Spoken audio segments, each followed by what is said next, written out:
Hi hello నమస్తే welcome to Q News. మీ సిద్ధగౌని సుదర్శన్ మేనం శ్యామ్తో కలిసి ఇక అగ్రరాజ్యాల చర్యలో అంతర్జాతీయ న్యాయం అని చెప్పేసి ఒక ప్రత్యేక కథనం వేసిన దిశాపత్రిక.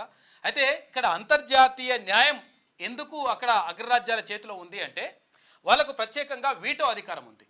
వీటో అధికారం అంటే అక్కడ యాక్చువల్గా శాశ్వత సభ్య దేశాలు 5 సభ్య దేశాలు ఉన్నాయి.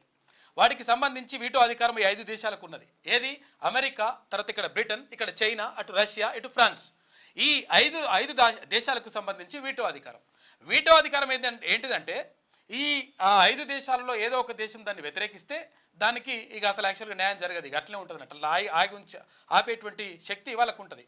అంటే దీని ద్వారా ఏం చేస్తున్నారంటే అమెరికా కానీ, తర్వాత ఇక్కడ బ్రిటన్ కానీ, ఇక్కడ చైనా కానీ, ఇటు రష్యా కానీ, ఇటు ఫ్రాన్స్ కానీ, అంటే వాళ్ళకు ఇష్టం వచ్చిన వాళ్ళకి ఇష్టం వచ్చినట్టుగా ఇవన్నీ కూడా చేస్తూ ఉన్నారు. అయితే దీనికి సంబంధించి గతం నుంచి అంటే భారతదేశానికి స్వాతంత్రం వచ్చినప్పటి నుంచి ఇప్పటి వరకు అక్కడ ఐక్యరాజ్య సమితిలో చేరాలని చెప్పేసి వాళ్ళు విజ్ఞప్తి చేయడం, ఆ తర్వాత భారతదేశం కూడా ఐక్యరాజ్య సమితిలో చేరడం జరిగింది. అయితే ముందు అంటే స్వాతంత్రం వచ్చినటువంటి కొత్తల్లో భారతదేశం అలీన విధానాన్ని పాటించింది. అంటే అలీన విధానం అంటే అక్కడ అప్పుడు 2వ ప్రపంచ యుద్ధం జరిగింది. అప్పటికే 2వ ప్రపంచ యుద్ధం జరిగినటువంటి నేపథ్యంలో అటు అమెరికా ఒకవైపు, ఇటు రష్యా ఒకవైపు, అంటే సామ్యవాద భావం కలిగినటువంటి దేశాలు ఒకవైపు, తర్వాత ఇక్కడ పెట్టుబడిదారీ వ్యవస్థ కలిగినటువంటి దేశాలు ఒకవైపు, రెండు విభాగాలుగా ప్రపంచమంతా కూడా చీలిపోయింది.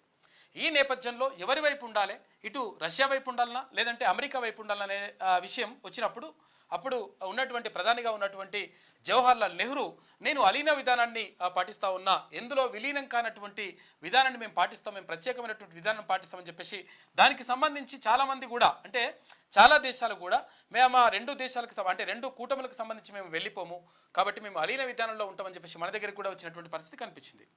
అయితే వీటో అధికారం ఈ అంతర్జాతీయ న్యాయస్థానానికి సంబంధించి భద్రతా మండలిలో ఐక్యరాజ్య సమితి భద్రతా మండలిలో చర్చ జరుగుతుంది.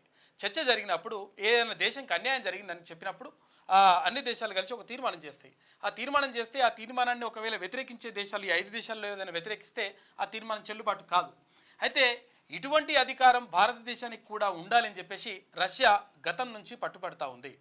అంటే ఎందుకనంటే అసలు యాక్చువల్గా ఆసియా ఖండంలో అత్యంత అంటే పెద్ద దేశం అంటే చైనా తర్వాత ఇంకా అత్యంత జనాభాలో కూడా ఎక్కువ ఉన్నటువంటి దేశం కాబట్టి ప్రపంచంలోనే 2వ అతిపెద్ద జనాభా ఉన్నటువంటి దేశంగా భారతదేశం ఉంది. కాబట్టి భారతదేశానికి కూడా ఇక్కడ వీటో అధికారం ఉండాలని చెప్పేసి అక్కడ రష్యా మనకు సపోర్ట్ చేస్తూ వస్తుంది.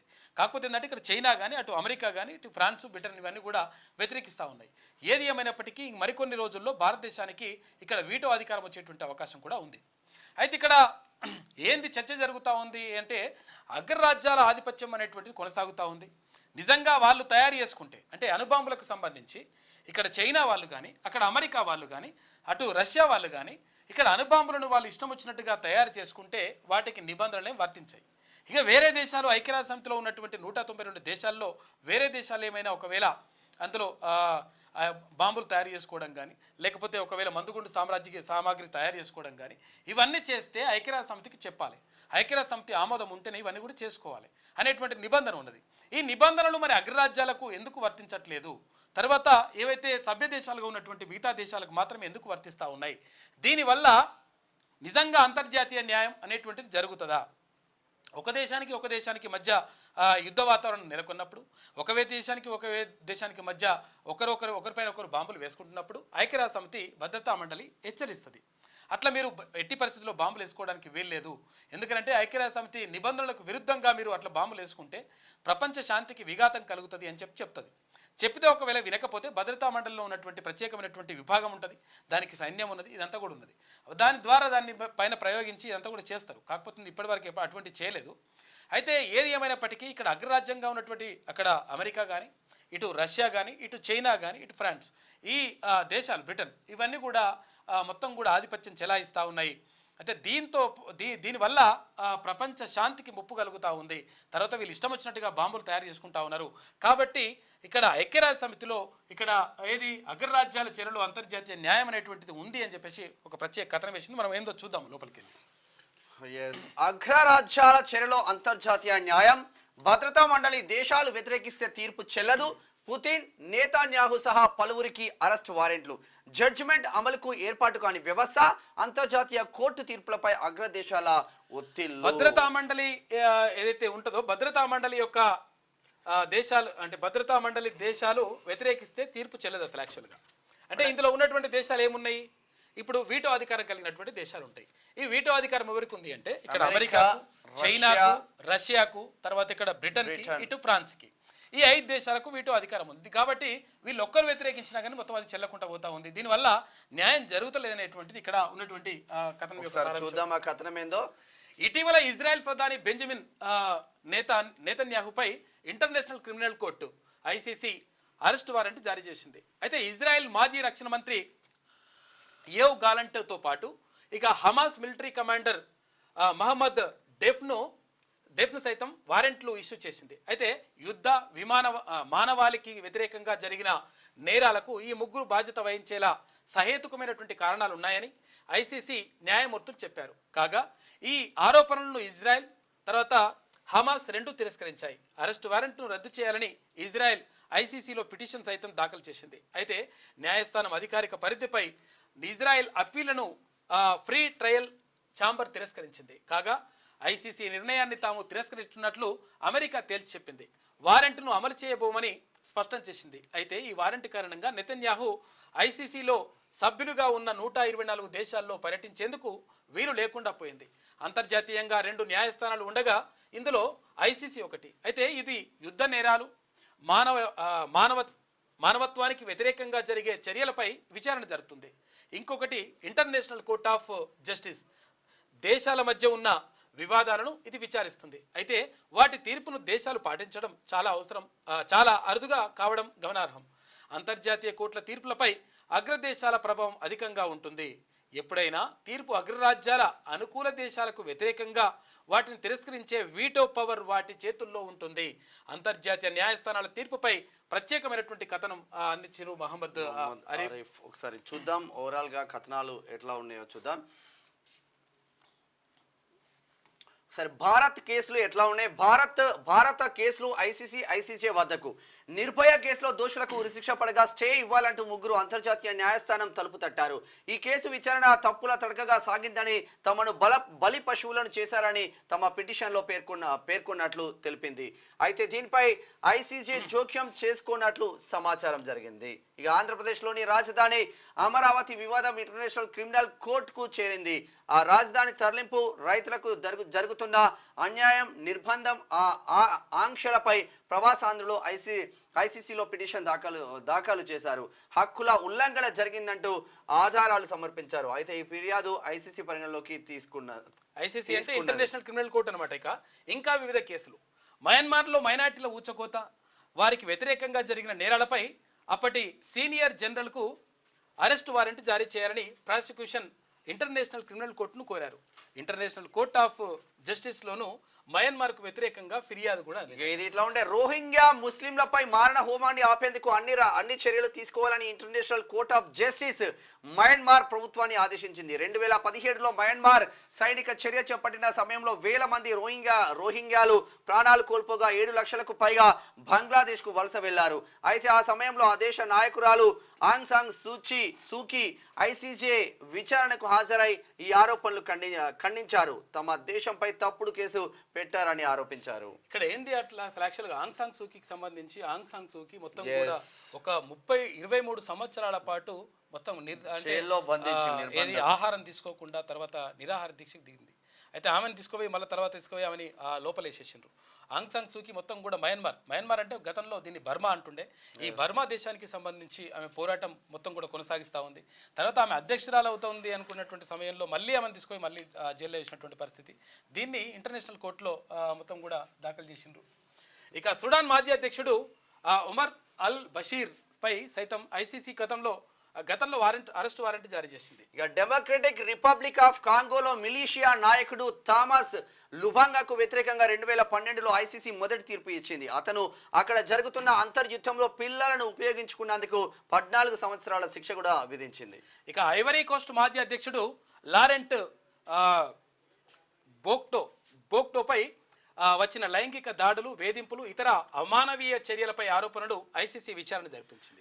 ఉగాండా తిరుగుబాటు ఉద్యమ నేత లార్డ్స్ రెసిస్టెన్స్ ఆర్మీ నాయకుడు జోసెఫ్ కోనీపై కూడా మానవత్వానికి వ్యతిరేకంగా నేరాలు చేశారని విచారణ మాత్రం చేసింది. ఇక ఇజ్రాయెల్పై ఐసీసీ తర్వాత ఐసీజే ఆదేశాలు ఎట్లున్నాయి? ఇజ్రాయెల్ లొల్లి నడుస్తుంది కదా. ఇజ్రాయెల్ ప్రధాని బెంజమిన్ నెతన్యాహుపై international criminal court arrest warrant జారీ చేయడం చర్చనీయాంశంగా మారింది. 2023 అక్టోబర్లో హమాస్ ఇజ్రాయెల్ యుద్ధం ప్రారంభం కాగా గాజాలో దాదాపు 44,000 మంది మరణించారని గాజా ఆరోగ్య శాఖ మంత్రి శాఖ తెలిపింది. అయితే మానవత్వానికి వ్యతిరేకంగా యుద్ధ నేరాలు హత్య చేశారని ఐసీసీ ప్రాసిక్యూషన్ కరీం ఖాన్ ఆరోపించారు. దీనిపై అరెస్ట్ వారెంట్ జారీ అయింది.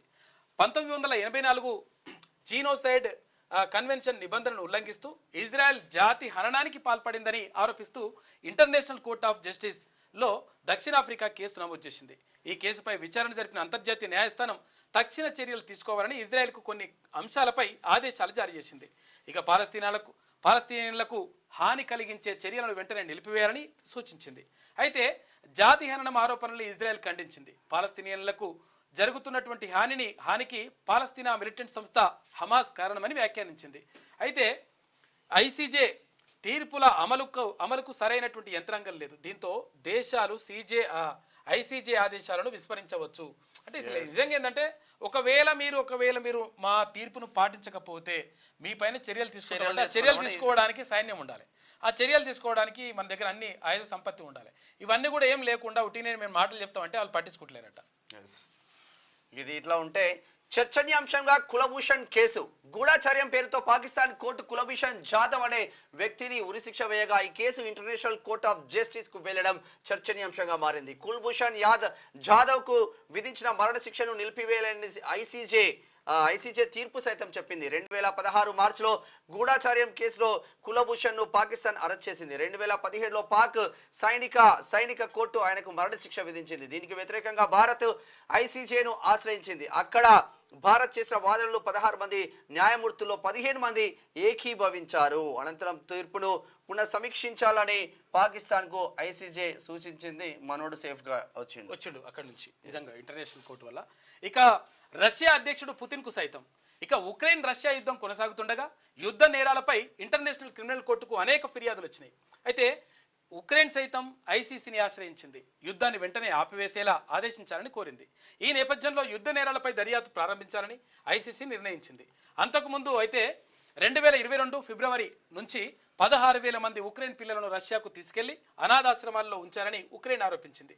దీంతో ఫోరెన్సిక్ ఎవిడెన్స్ ప్రకటనల ఆధారంగా రష్యా అధ్యక్షుడు వ్లాదిమిర్ పుతిన్ కు ఐసీసీ అరెస్ట్ వారెంట్ జారీ చేసింది. దీన్ని తీవ్రంగా వ్యతిరేకించిన రష్యా ఒక సమయంలో అంతర్జాతీయ నేర విచారణ న్యాయస్థానం భవనంపై క్షిపణి దాడులు సైతం చేస్తామని హెచ్చరించింది. దీనిపై స్పందించిన చైనా పుతిన్ అరెస్ట్ వారెంట్లపై నిష్పక్షపాత వైఖరిని ప్రదర్శించాలని ఐసీసీని కోరింది. మరోవైపు రష్యా దాడులపై ఇంటర్నేషనల్ కోర్ట్ ఆఫ్ జస్టిస్ ను కూడా ఉక్రెయిన్ ఆశ్రయించింది.